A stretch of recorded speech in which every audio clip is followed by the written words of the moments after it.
চীনে একটা আজব নিউজ হচ্ছে, চীনে কোনো ব্যক্তিগত ল্যান্ড এরিয়া নাই।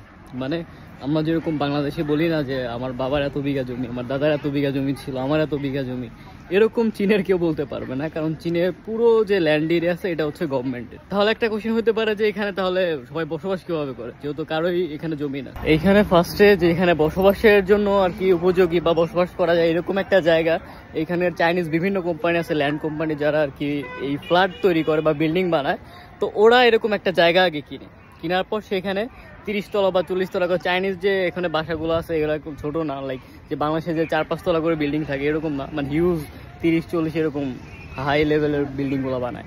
তো এই বিল্ডিংগুলো আগে একটা কোম্পানি তৈরি করে। তো কোম্পানি তৈরি করার পর এখানে যে ফ্ল্যাটগুলো হয় এই ফ্ল্যাটগুলো বিভিন্ন যে ডিলার থাকে বা ফ্ল্যাট যারা কিনে একসাথে 15-20টা বা 50টা ফ্ল্যাট কিনবে একসাথে, তো এরকম বিভিন্ন পার্সনে গেছে আগে ফ্ল্যাট বিক্রি করে।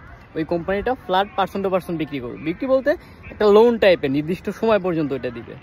তো যে লোকটা 20টা ফ্ল্যাট কিনলো, ধরেন একটা বিল্ডিং থেকে আমি একটা 20টা ফ্ল্যাট কিনলাম, তো আমি কি করব, আমি আবার এই 20টা ফ্ল্যাটকে চাইনিজ যারা আমজনতা বা লোকাল পিপল তাদের কাছে আমি এটা ভাড়া দিব।